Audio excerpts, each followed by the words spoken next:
Namaskar. Welcome to this session. We are going to commence the Sutra 2.22, which is on teleology. Krutartham pratinashtam api anashtam tadanna sadharanatvat. What is it saying? It says that the seen category, the drushya tattva, or the prakriti, is lost in relation to Purusha, whose objects have been achieved. But it is not lost altogether, being common to other Purushas. So when it is accomplished purpose for Purusha, Bhoga, Apavarga are two purposes. Why?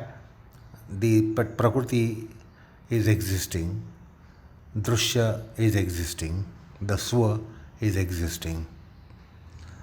And when both the Purusharthas are accomplished, Bhoga and Apavarga are accomplished, then Prakriti or seen category ceases to exist for that Purusha Tattva, that particular Purusha. One who has qualified to get Kaivalyam is Krutartha Purusham. So Krutartham Pratinashtam, Krutartham, Kruta Artha. Artha are two, Bhogarthata, Apavargarthata. Bhoga, Apavarga are two arthas for the Purusha Tattva. So when they are completely accomplished, that is called Krutartha, Krutarthata. So Krutartham Pratinashtam. With respect to such Krutartha person, accomplished person, whose purposes are accomplished, spiritual samam bonam is achieved, then the Prakriti doesn't linger. It doesn't stay as a parasite. It doesn't stay stuck. It goes away. Goes away in the sense it is destroyed. So it cannot have existence of whatsoever kind, whatsoever nature, having been destroyed. So Krutartham Pratinashtam. But then is the Prakriti altogether lost? Is really destroyed on a macroscopic plane? No, it is not lost, because other Purushas are yet to be accomplished. They are unaccomplished. They are akrutartha, as against krutartha, well accomplished, completely accomplished. So, therefore, it has to be there to serve the purpose of those who have not accomplished the purpose. Akrutartha Purushaha. So there are so many, countless. One yogi gets liberated, yet there are many who are unaccomplished selves. And therefore, Prakriti continues to exist. And therefore, he says, Api Anashtam. Nashtam Api Anashtam. Destroyed but not destroyed. Destroyed with regards to accomplished purpose, or yogi with accomplished purpose, not destroyed with regards to others who have not accomplished the purpose. So, that means it doesn't happen that as it happens in the mundane world, that we want something but we don't get it. We want something but something is unavailable. We want something because of scarcity we are not able to get it. We want something but because of dearth of something we are not able to get that thing. We want something but it is unavailable situationally, or perhaps for all times, and therefore we don't get it. This is what happens to us. in mundane world. But the Prakriti is such a entity that there is never ever dearth of it. There is never ever scarcity of it. There is never ever that it is incapable of serving the purpose of Purusha Tattva. It is always resourceful. It is always available in plenitude.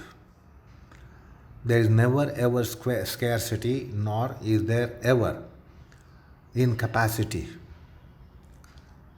Many times we don't get fruits of our actions, they are not available. But it doesn't happen in Karma Siddhanta, it doesn't happen in nature. The nature is really omnipotent, omnipresent. It is available anywhere, everywhere, all the time in the quantum that one should be getting. There is never ever scarcity or dearth or short supply, which happens in our commercial world, that there are short supplies. There is never ever that the Prakriti is incapable of giving or subserving you. It is never ever that it is incapable of subserving Purusha Tattva for want of something, for dearth of something, for inability of itself, Prakriti. So all these things don't happen.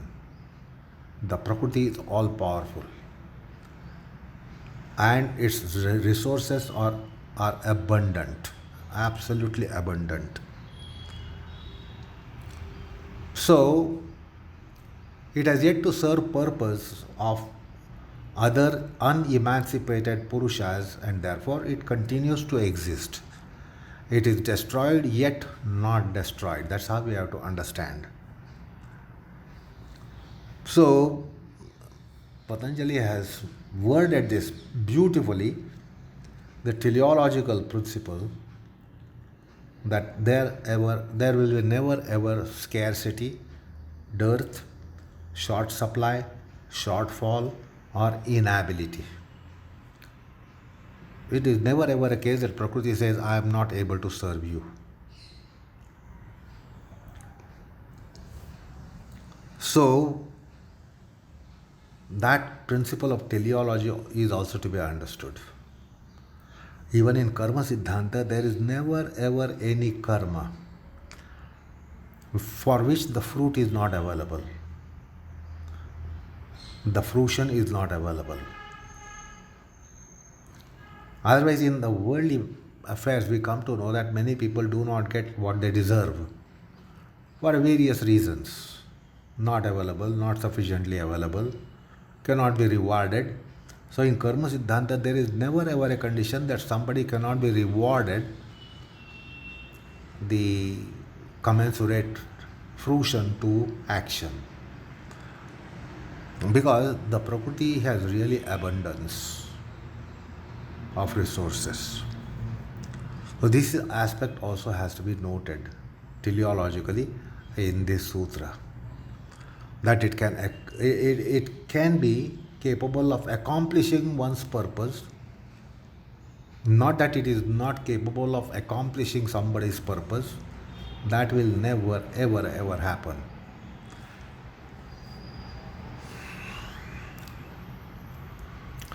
So there is always justice in nature, in the laws of nature.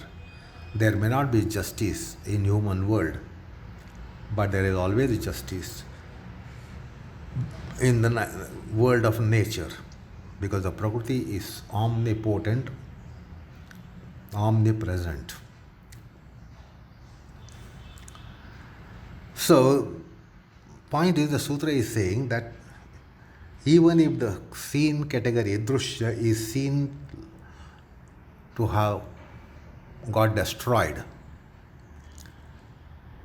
in relation to emancipated Purusha or Purusha whose purposes are served, yet it is not lost, because it is being common to all others Purushas who are yet to be fulfilling or yet to be fulfilled.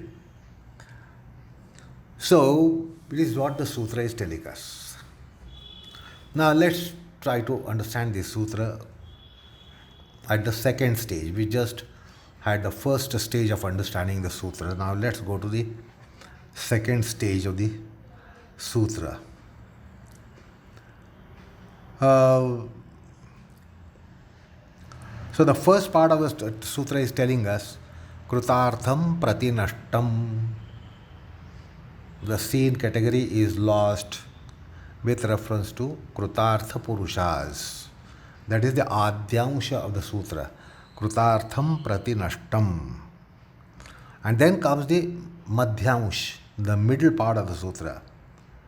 Api Anashtam.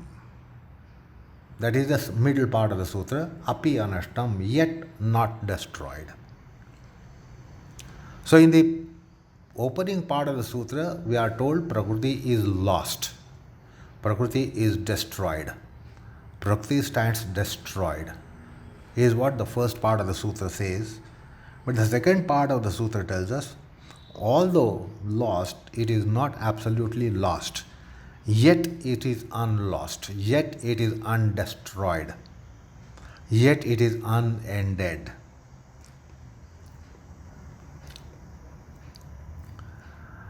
So the Drishya Tattva is going to remain. It is going to remain for Akritartha Purushas. This word is not in the Sutra, but it implies Krutartham Pratinashtam Api Anashtam Akritartha Prati. This is how we have to understand.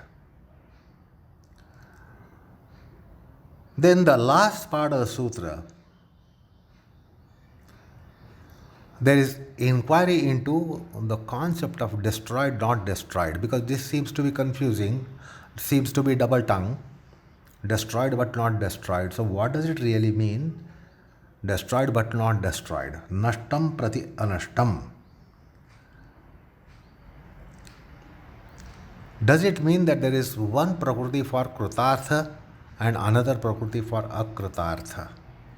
Is there one Prakriti for accomplished ones and another Prakriti for unaccomplished ones? But that is not the position.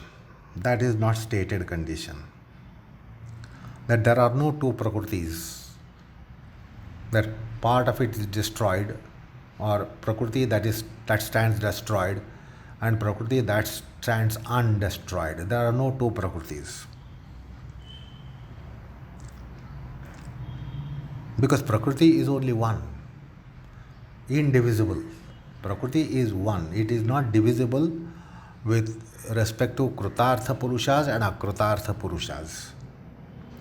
It is common to Akrutartha Purushas. Same Prakriti is common for the other Purushas which are unaccomplished in purpose.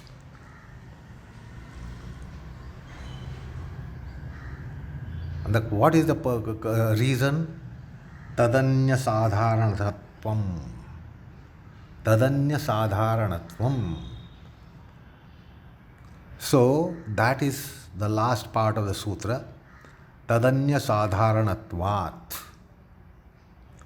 So this is how we have to break the sutra for our comprehension. Basically, the Drishya category is common to all beings, whether unwise or wise, or becoming wiser and wiser and wiser, and have you become completely, perfectly, fully wise. The Prakriti is only one. It doesn't get divided.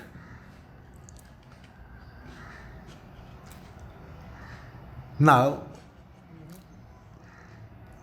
it is little difficult to understand here because we are used to something that if an object is lost, it is lost for everyone. If a thing is lost, an object is lost, a vastu is lost. If it is lost for everyone. For example, If Devadatta's wife has expired, then she is also lost to her son. She is also lost to her daughter. She is also lost to her brother. She is lost to everyone. It's not just that Yajnadatta has lost wife, but then she is lost as mother, she is lost as sister, she is lost as sister-in-law, she is lost as cousin. So if somebody is gone, it is gone in every relationship. Or if an object is lost, it is lost for everyone. But that is not the case here.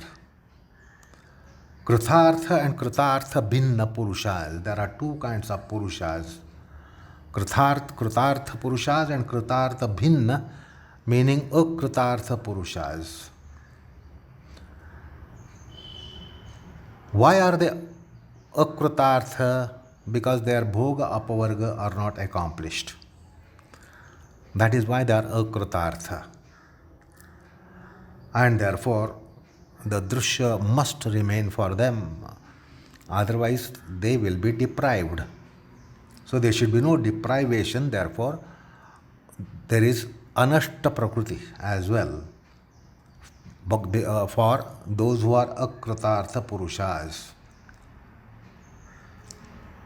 So it is not that a part of it is lost and other part of it is existing, like a cloth. A cloth. A part of the cloth might be eaten away by mice, but the other part of the cloth still remains. So it is not even like that, that a part of it has been lost, like a cloth, piece of cloth can be lost because mice have eaten it up or part of it has been burnt, but rest of the cloth is intact. So it doesn't get divided like that. There are no angas. There is no Angabhanga precisely. It is not that part of Prakriti is lost and part of Prakriti is not lost. It is indivisible entity. So there is no Angabhanga is also to be understood. So it is not like a cloth partially eaten away by mice and partial cloth still intact. So there is no Angabhanga, there is no Angahananam. So it is not to be understood as a physical matter has a case that part of it is burnt, part of it is lost, but then other part is still remaining. So there is Angabhanga, Angahananam. So that is also not right here. It is because metaphysically Prakriti is Vibhu. Prakriti is Ananta. Prakriti is all pervasive. And Upanishads give you a mathematics, and which is also a precept in mathematics, corollary in mathematics. Infinity minus x, yet infinity remains. Infinity minus infinity, yet infinity remains. And we get this in Shanti Mantra, Purnamada, Purnamidam, Purnat, Purnam Udachyate, Purnasya Purnamadaya, Purnameva Avishishyate. So, infinity minus infinity is also infinity. Infinity minus x is infinity. Infinity plus infinity is also infinity. That's how the infinite principle is. It doesn't get added and doesn't get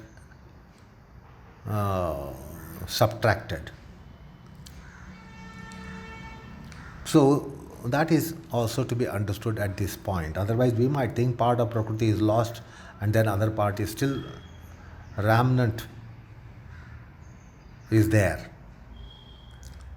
So it is Satkaryavada. In Satkaryavada, there is no destruction. Nothing is destroyed. It also comes in ecology. So this perspective must be borne in mind when Prakriti is mentioned to be lost, mentioned to be destroyed. It cannot be destroyed. It is indestructible. Prakriti too is indestructible. That is what the Satkaryavada says. Nasato vidyate bhavo, na bhavo vidyate sataha. What exists will never cease to exist. What doesn't exist will never ever exist. That's the Satkaryavada philosophy embraced by Sankhya Patanjalas. So the destruction concept must be redefined here and not to understand it as one would understand it in physical dimension. So it is not that way that part of it is lost and part of it is not lost, because you cannot divide a Prakriti. So that's a point also to be noted.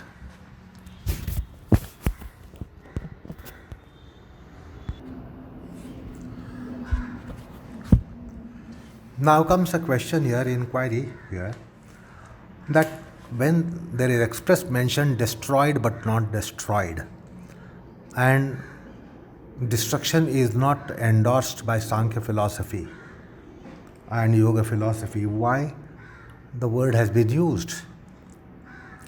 Why not alternative expression be there, such as tirobhava, avirbhava, tirobhava, appearance and disappearance? So why not say that Prakriti disappears with regard to Krutartha Purusha, and yet it is in appearance for Akrutartha Purushas? Why this word nashtam api anashtam, destroyed but not destroyed? Because destruction is not accepted in Satkaryavada.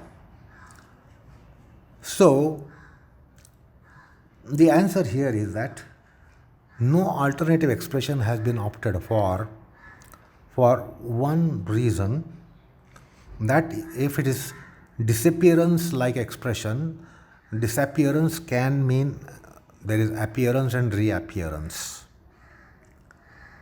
So it must be impressed on the mind of reader, student and the follower that once the Prakriti stands destroyed, there is no way that it can appear sargantara. In a sargantari, kalpantari condition, it will never ever appear in another cycle, in another era, in another eon. The moksha, liberation, is absolutely eternal. It is absolutely forever and ever and ever.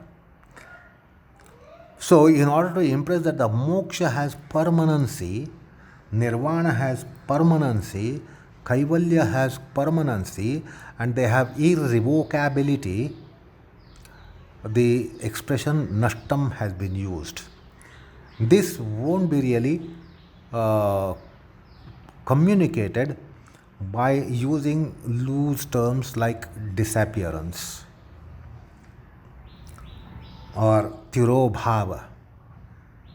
Tirobhava could not have been opted, because once the liberation has happened, kaivalya moksha has happened, it has happened for all times thereafter. Not even slightest chance of that getting revoked. And therefore nashtam has been opted for. Destroyed has been opted for, because the things, when they are destroyed, we don't get them back. When the things disappear, they can appear. So in order to rule out any possibility of revokement of kaivalya, moksha, nirvana, Patanjali has opted for very proper expression, nashtam. So that reinforces the position, what is called as moksha shashvatata. Moksha shashvatata, shashvatam, shashvatatva of moksham. The moksham is absolutely, really, absolutely eternal. Once it has happened, under any pretext, it won't be revoked. So, in Nyaya Shastra, there is expression called pradhvamsam. Pradhvamsam. So, the pradhvamsam is to be communicated in this sutra. So, nashtam means pradhvamsam, that absolute destruction.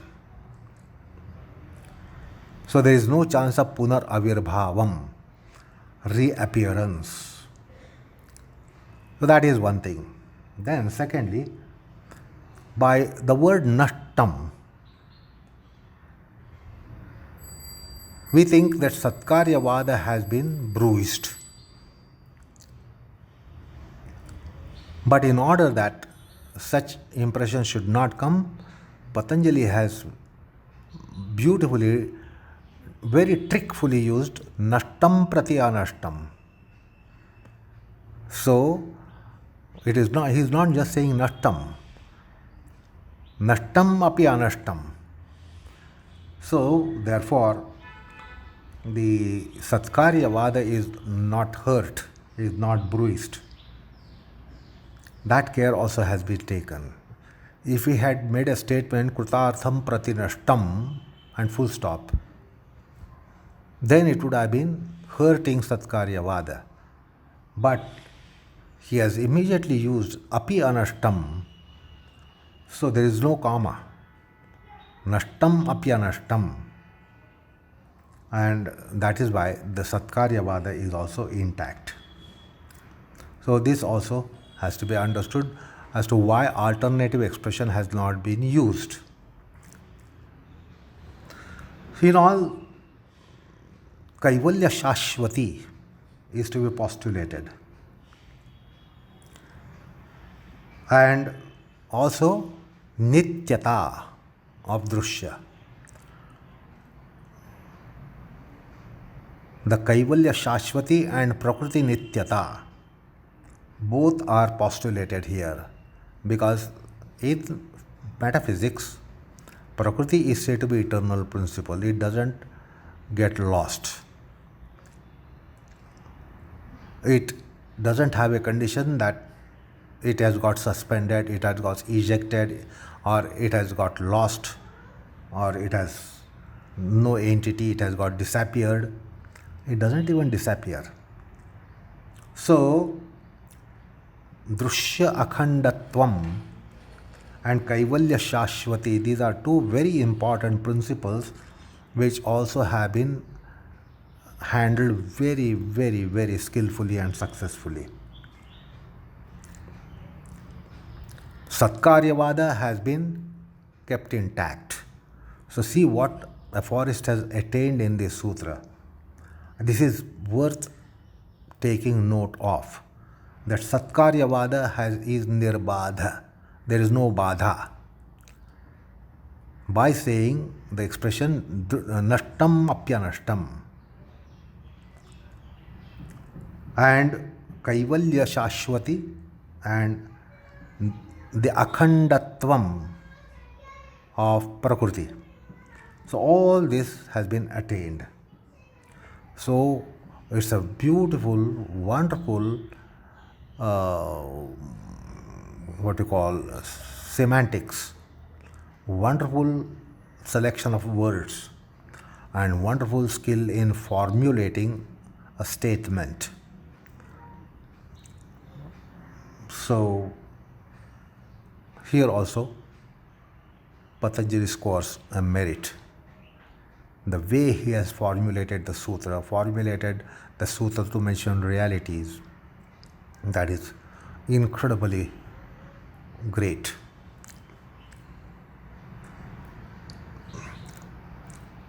Now, let me draw your attention to similar kind of sutra that has come in Sankhya Darshanam, the Sankhya Sutra 3.84. So this Patanjali Sutra is very much in front of us. Krutartham prati anashtam api tadanyasa sadharanatvat. And here Sankhya Sutra is also worth taking note of. Vivekat nishesha dukkha nivruttau krutakartyata na itarat. So Vivekat nishesha dukkha nivruttau. That means what is the Krutarthata? Krutarthata is attaining apavargarthata. What is apavargarthata? Vivekam. And what kind of vivekam? Viveka nishesha. Vivekat, that means what Patanjali has later called as aviplava viveka khyati. That is to be conceived in the terms vivekat. Now, viveka is not just discrimination or discriminate discernment. Vivekat nishesha dukkha nivruttau. So by viveka, there is absolute termination of any kind of dukkham, sorrow. Nishesha dukkha nivruttau. Nishesha, ashesha, nishesha. Krutakrutyata. Therefore, there is krutakrutyata, which Patanjali says krutartham. Na itarat. For others, there won't be this dukkha nasha, atyantika dukkha nasha, nishesha dukkha nasha. It won't be there. So, a similar kind of purport has come in Sankhya Sutra 3.84. So, this was worth taking note of, and therefore I mentioned. Now going to Bhoja Vritti, Rajamartanda Bhoja Vritti, he explains the purport of the sutra by such expression. He says, before Viveka Khyati is attained, there is bhoga sampadanam as artha of the Purusha, and the Prakriti will be subserving for bhoga sampadanam.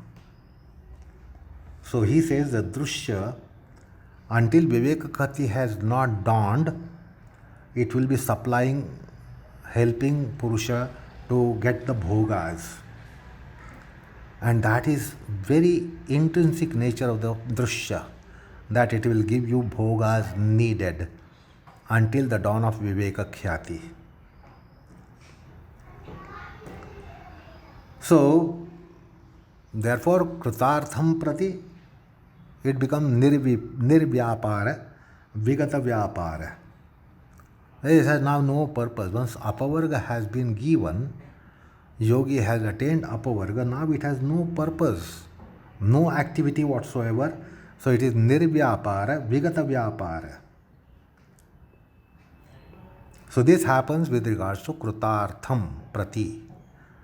Krutartham prati nashtam, krutartham prati drishyam nirvyapara, vigata vyapara. But for others it is common, therefore it continues to do its function.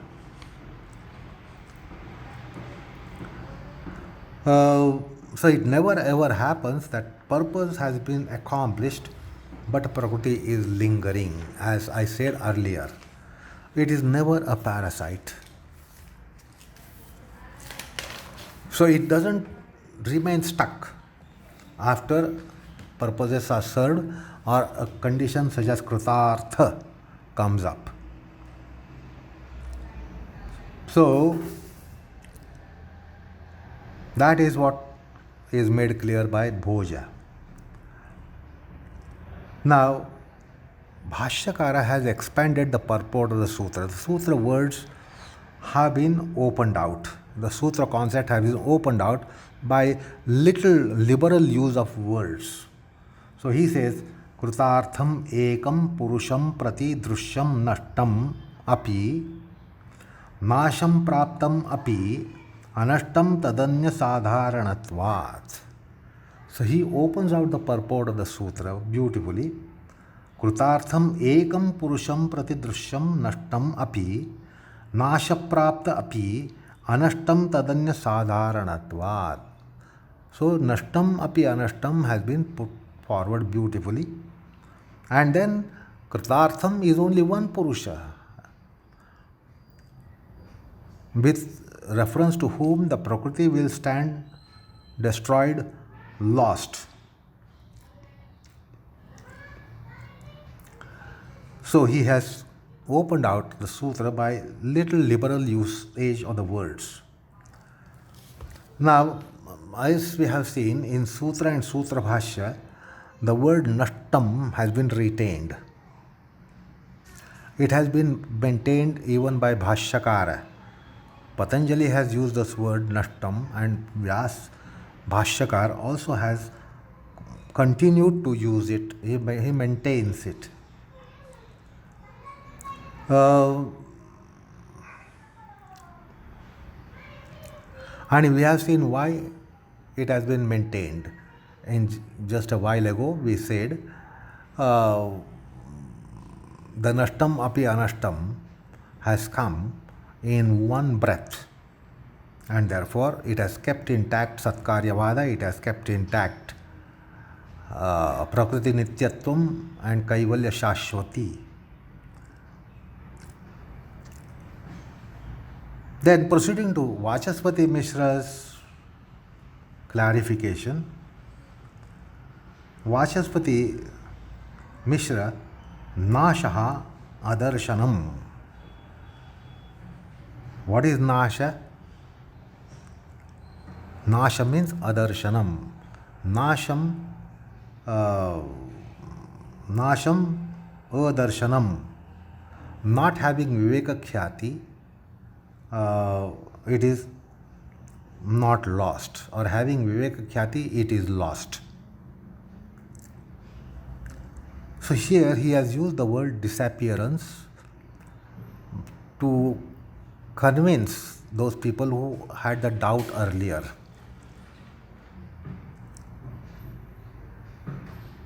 And about anashtam, he says, anashtam to drishyam anya purusha sadharanatvat. So he has slightly simplified the words. He has taken that liberty to slightly simplify the expression, so that the doubt may not come in the mind, which came earlier when we were taking account of the sutra itself. Now, one more thing is to be noted here, that we come to know that there are two classes of Purushas here. One is Kritartha Purusha, the other one is Akritartha Purushas. So one inaccomplished person and several countless in unaccomplished purpose. And there we see that very openly Patanjalas are endorsing with Anekatmavada. Anekatmavada, multitudinal entity.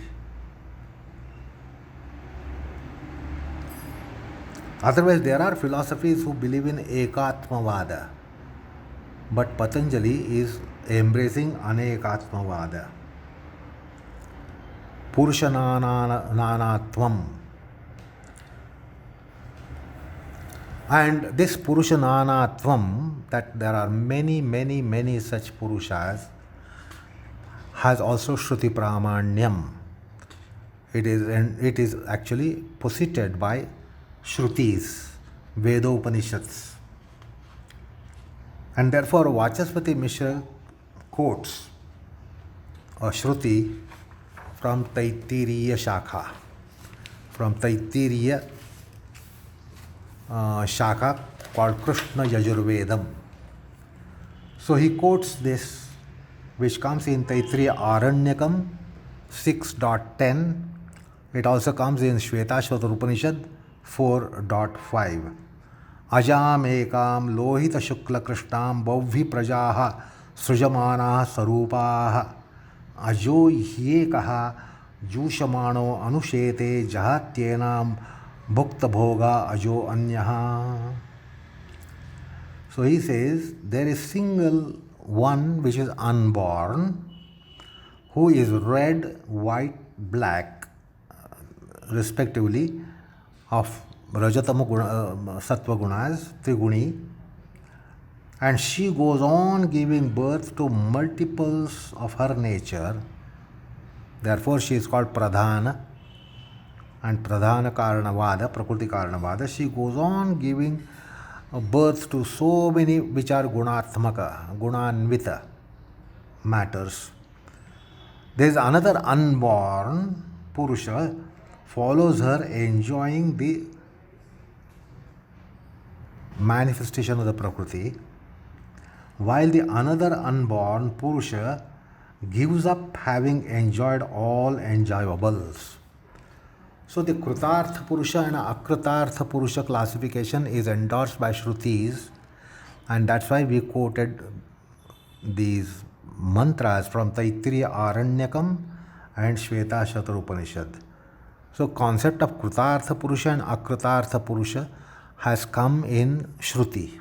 That is to be noted. It is not just mentioned by Patanjali. Now there can be still a point of rebuke because human nature is to be argumentative. So the argumentation is like this. The Drushya remains intact or undestroyed because of Akritartha Purushas. The Purushas who are not accomplished in purpose, the Prakriti still remains. So let it be remaining. But then why should it, even if Prakriti is remaining, why should it become an object of experience for Purusha? Let it exist. We don't object its existence. Let it exist. But why should it become Bhoga Vishaya to Purusha? Why not Prakriti remain Nishprayojak, Nishprayojanam? Let it remain purposelessly. We don't object its existence. But why should it create a tangle? And why should it create bondage, shackles? So let it exist. We don't object its existence. Let it exist, but why is it that it should be becoming Bhoga Vishaya? Why is it that it cannot be Nishprayojaka?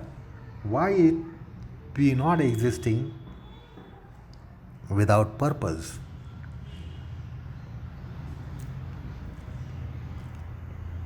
And he says Sutrakara also perhaps doesn't have any objection in holding that Prakriti is purposelessly existing.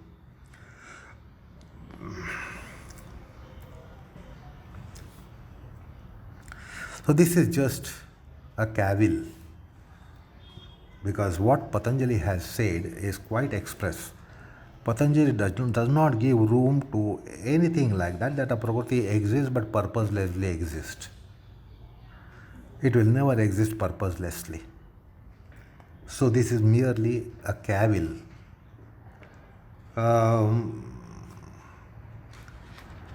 And that position has been clarified by Bhashyakara, Vyasa.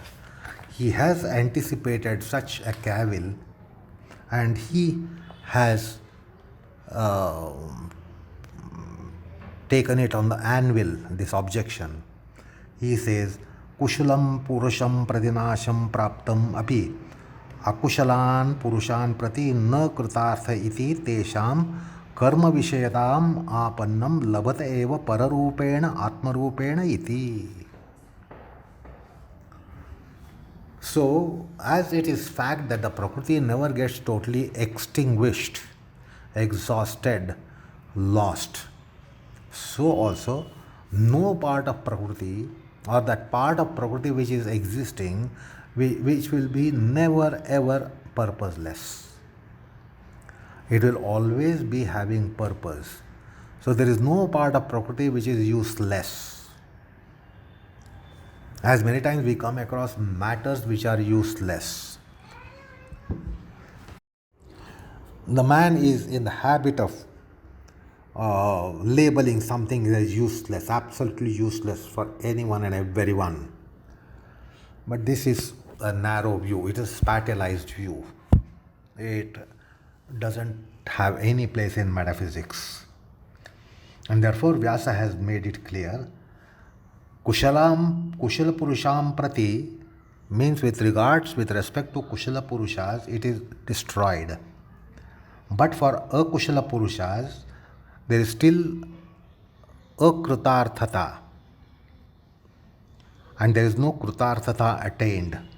Therefore, it is intact, it is anashtam, and therefore it becomes Bhoga Vishaya. How does it become Bhoga Vishaya? It cannot become Nishprayojanam, it cannot be a waste, it cannot be redundant. Why? Because it maintains its Swarupam, as Patanjali has mentioned in the earlier sutra. It becomes its Swa.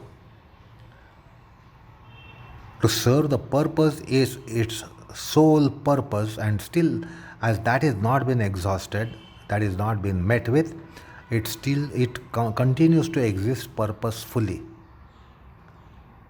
So he rules out any chance of Prakriti being useless, redundant, etc. So this is another point to be noted. So apart from Anekatmavada, the Prakriti Shashvatavada is also to be accepted and has to be seen in the sutra here. And Vijnana Bhikshu here, with this weapon in the hand, he is trying to fight out the Bauddhas, the Kshanikavadins and Vijnanavadins, or the Drushti Srushtivadins. So their standpoints are totally disproved by this position, emphatic position of the Patanjalas. Because in Bauddhas you get school of philosophy which is called Vijnanavada. So also there are some who are called Kshanikavadins, momentarists, or Drushti Srushtivadins. Drushti Srushtivadins means they have a position, they say it is the things are out of panpsychism. The things are within your mind and then they appear outside you. So first the things are within your mind and then the things are outside you, and this is an idealistic philosophy globally embraced, and this is called panpsychism. In Western world it is called panpsychism, that everything is mind, and that is called Drushti Srushtivada in our philosophy. So all these have been refuted, set aside, repudiated.